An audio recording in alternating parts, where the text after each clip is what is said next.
Alright guys, we are here today at the Brook. I don't know if you guys can get that. Is there a big sign? Oh, okay. We're here at the Brook. And they got this dope ass fireplace right here, even though it's 95 outside, but it's nice. So today, we are gonna take a break from the road to 5,000, okay? We are gonna play some 2-5. I know you guys wanna see some new rooms, so we came back to home. The 2-5s are 500 min, 1500 max. They do PLO bomb pots instead of the double boards. And PLO is not our strong suit, but we'll dabble, I guess. This thing is really hot, but it's sick. So anyway, we're hoping the cards fall our way today. Let's go in there, check in, and hopefully, you know, we can run up a stack. Let's go.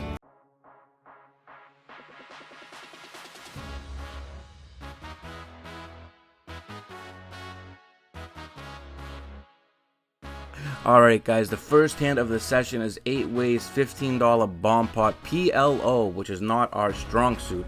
Flop is going to come 6 queen 10 rainbow. It is going to check all the way around to us, and we elect to bet $50 with the double gutter, and we get one caller. Now again, not my strong suit game, okay? Turn is a 10 of hearts. When players going to check it over to us, we're happy to get to a river card. River is the 8, giving us a straight. Now I know in PLO we're not supposed to get too crazy here. We're obviously never raising if he bets. I'm not even sure if we're supposed to call here. It's just a bluff catcher in PLO. He bets 100 and we end up calling, and just quads, you know, just quads. I don't know how you guys like PLO. It is the worst game. I mean, and I know I shouldn't even be trying to learn it in this kind of stakes, but anyway, moving along. We have Jack 10 off, and we see a straddle on and 2 limps. We open a 50, and we get 2 callers. Flop is going to come King 4, King 2 clubs. We have no clubs again, beautiful, but we're gonna take a stab here. It's a pretty good flop for us. We bet 60, and we get both players to. He's in the tank, and yes, he folds. And we at least get back that money we just punted off in the PLO hand, and we're hoping we are now back to start and stack. We look down at ace jack off. We're going to open the 30 under the gun over the straddle. Auto straddle is on in this table for most of the day, and we get one caller. Flop is going to come 6, 7, king, 2 clubs again. My god, at least we have the ace of clubs this time. He checks. We are going to continuation bet and bet 35. And this time, he is going to come along. He asks how much, and he calls. This guy ends up being my villain for the whole day. Turn is the queen, giving us the gut shot. Great card for us to stab at again. He checks it over, and we are going to load up here for a big bet. We are going to size up and bet 110. He snap folds. And alright, now we are getting some chips in the right way. And now, as momentum happens, another PLO bomb pot. Again, 8 ways, 15 per player. Let's just hope we don't get killed in this hand and lose all of our chips. Flop comes 8, 10, 6 rainbow. We look down at Jack 10 suited double 9s. Now, again, I'm not a PLO guru, but this looks like a pretty good hand for this flop. Player's gonna bet out 120. And another player calls. Now it folds to us, and in theory, in PLO theory, I'm not sure if I'm supposed to raise here because we block the 9s.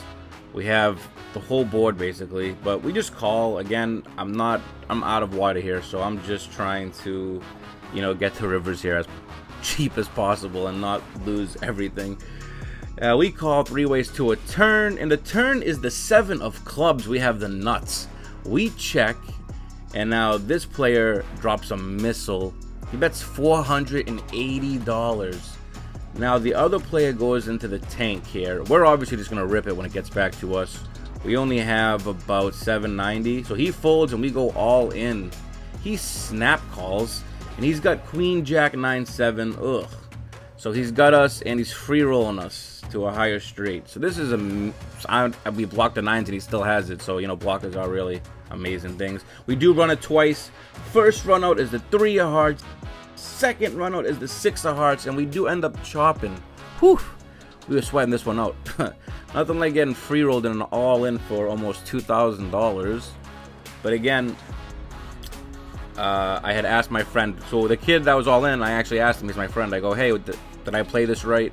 And he says you can mix in a raise there on the flop. He goes, on the turn, you did exactly, you have the nuts, you can't fold even if you are getting free rolled.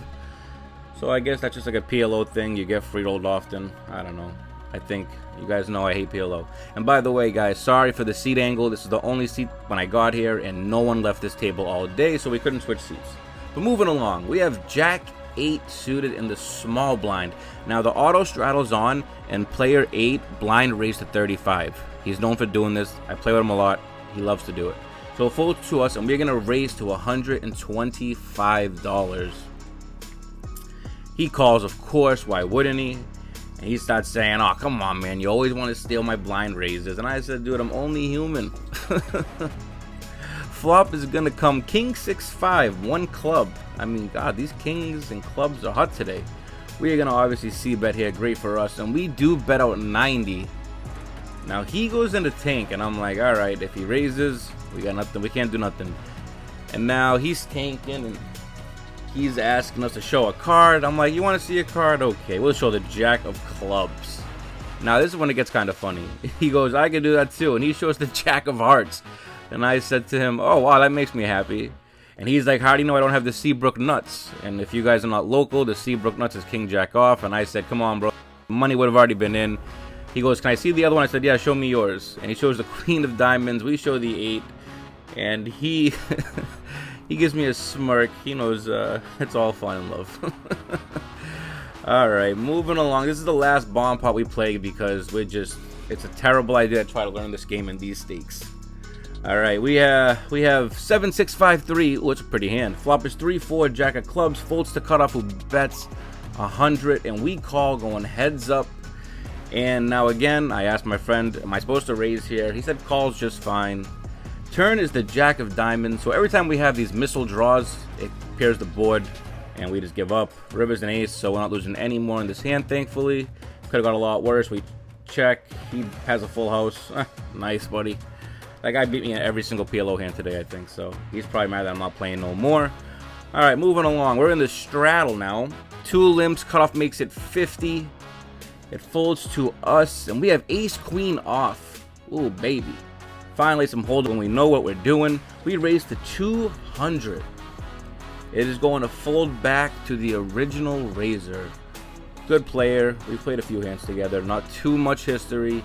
He does make the call. And also, he announced he was leaving after this hand. So keep in mind, his chips are in the rack there, which you should never do. It's bad luck. But anyway, moving along. Flop is going to come 10-6 ace. Ooh, we flopped top pair. Finally. No more kings and clubs. We are going to bet small here. I think we go with the size of 135. A little less than 1/3 pot. And we do bet 135. The pot one was 550 before he even puts in any chips. This pot ballooned pretty fast, but we do get the fold. He said he had a gut shot, but because he was leaving, he didn't want to mingle. Which, hey, man, we'll take it. Let's take that for sure. Moving along, we have 5-4 of spades. We're going to open to 40 after a limp. And just like the domino effect that we love in Hold'em, we get 3 callers. Ay, ay, ay. Flop is going to come 2-7-9, 1 spade. Alright, we're happy to check. There's no way of bluffing this hand in this game. No one's folding. And we turn an open ender. Hallelujah. Great card for us. We bet 85. Half pot. It folds over to the guy that hasn't folded to us all day. He's the main villain today. He literally comes after us in every hand, okay? I don't know why. But he calls, and we're going heads up to a river card. Now, we're bluffing any scary cards too, but if it's not a face card and it's not... Ooh, King of Clubs. Exactly... Well, no, we wanted a straight, but when he checks, we know we can't just check back and lose with 5 high. So we're going to fire out 150. He says, of course you have ace king, of course you have ace king. So now he's needling me, saying I only have ace king here and how lucky I got and blah blah blah. So we do show the bluff. I don't know how happy he was after that one, but keep that in mind because we play a lot of big hands moving forward with him. Now this hand is really funny, I'm not gonna lie. Straddle's on, the kid blind raised to 30, and the guy that hasn't folded to us not once calls. So we're just gonna call here. There was no point of us raising because we knew they both were gonna call no matter what. So we have pocket eights and call. Flop is 5 deuce 10 2 hearts. It checks around. Turn is the queen of spades, and it checks around again. But the river is pretty hilarious, just to put into perspective what's going on. We bet 25, knowing we can get called by a 5, a deuce, a 7 with these guys. Both players called. I'm like, oh, that was really bad. I valued myself. And we show the pocket eights, and we're good. I mean, in the guy's defense who doesn't fold to us, he riveted a7. I don't blame him. But God knows what the blind raise are called with. And I mean, this game is just off the rails. It's probably the best 2-5 game I've ever been in. And things are starting to really turn up for us. So hopefully we can keep that going. And this hand is unreal. It's a huge hand. You guys watch this one. There's 3 limps. We open a 55 on the button with pocket jacks. And you know, 3 limps for 10 is 3 calls for 55, right? Because why not? Flop is gonna come 5 4 7 2 clubs. We have no clubs, which is the theme of the day. We check it back because that board's really bad and we don't want to get raised and have to put all the money in. Turn is the 9 of hearts. Now, middle position leads out for 125. The guy that never folds to anyone calls. And we only have one option, really, call. I don't think folding's ever realistic, and raising doesn't do anything for us, so we call, and we are going to go 3 ways to a river. And the river is the deuce of diamonds. What a safe card. He goes all in for 375. I'm like, what the hell did I step in? Now, this guy goes in the tank, right? And if he calls, I'm not even sure I fold or overcall because, again, in this game, I really feel like Jax is just too strong. And I'd feel so annoyed if I folded and he showed, like, you know, king 7 or something. But he makes the fold. So now we are thinking, like, okay, I don't think we're ever actually folding now as played. We're just kind of thinking it over again real quick. I mean, the guy that went all in, he's an older guy, and you know, they don't really bluff like that. But again, there's just, it's not a bad price either. 375 and 1,000. We make the call. There is now 1350 in the middle. He says you're good and shows queen 10 off. Okay. And that is a huge pot for the good ones. And the guy that tank folded the river said he folded ace 9. So again, see, if he had called, I would have been disgusted. Alright, moving along here. That was one little hand that didn't even, was irrelevant. Alright, so now this hand gets crazy too. Under the gun opens to 25. There's not even a straddle on. He's an older player, very tight, and the guy that doesn't fold calls. So we just call with ace-jack suited here. Now, I know you guys are going to think I'm crazy and I should be 3-betting, but he's so tight, I honestly didn't even really want to call. Flop comes deuce 6 5 2 diamonds. Hello. Now, he checks. The original raiser checks, and the guy that is gunning for us all day leads out 50. We're going to call, and now best case scenario, the other 2 players are going to fold.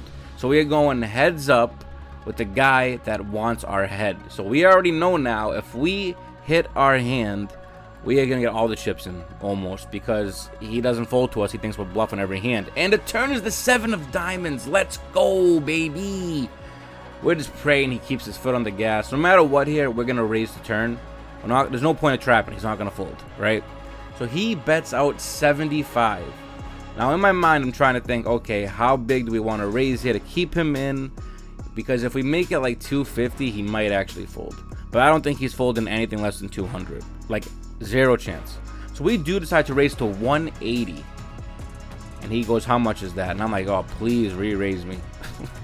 But he calls. See? Alright.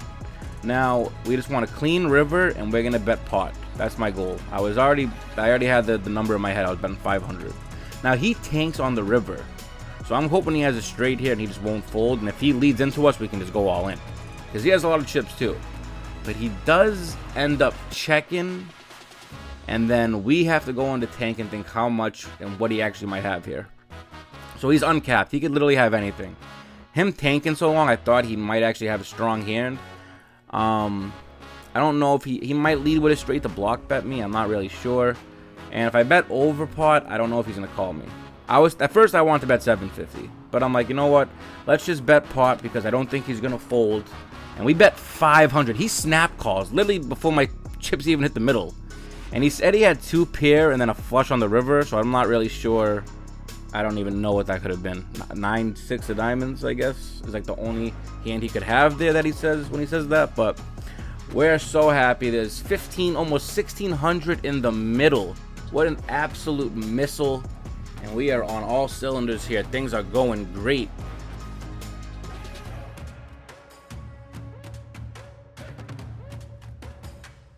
Now it's time for the last hand of the session. We look down at ace king of spades on the straddle. Now it folds to the 2 blinds, the guy that never folds and the other guy that beat us in every single PLO hand.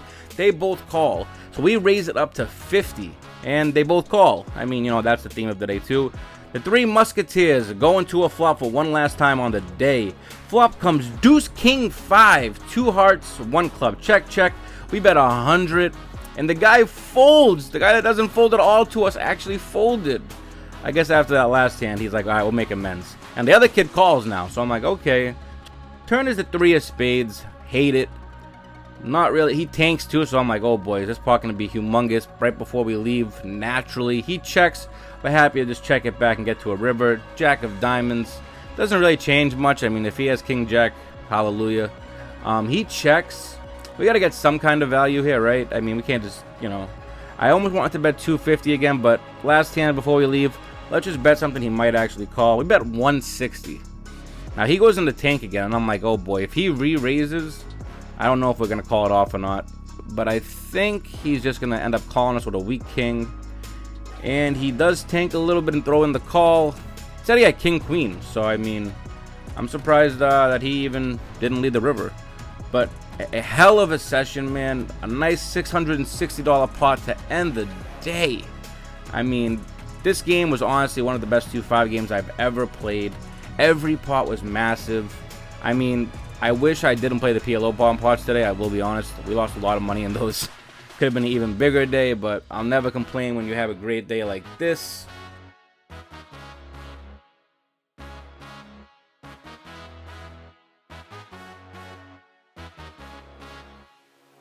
We are in for 1,000, out for 31.32.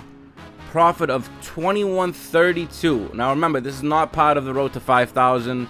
Regular day playing 2-5, and we ran really well in a great game, and those are the best days.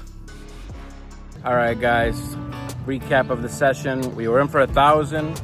We cashed out 31.32. So we made $2,132 profit.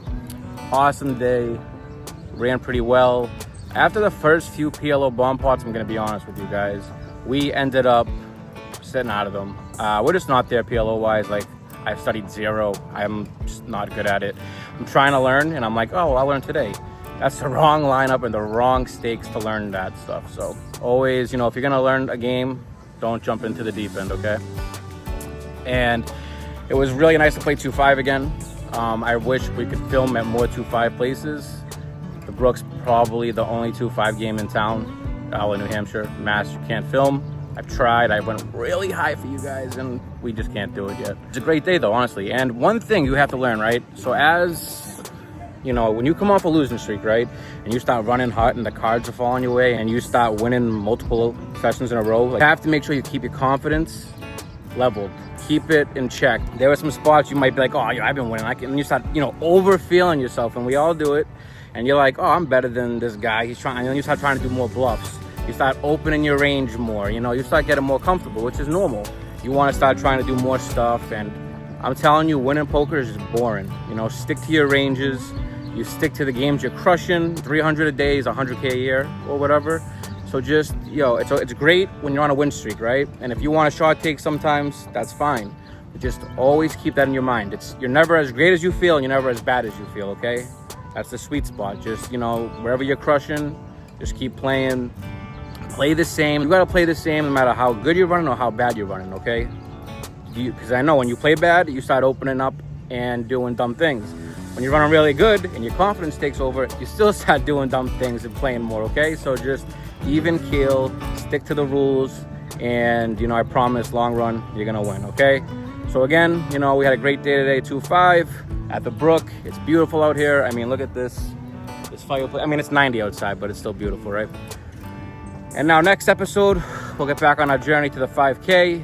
This does not count towards that goal. Obviously, that's 5K and 1-3, all right? Later. Underdog Poker.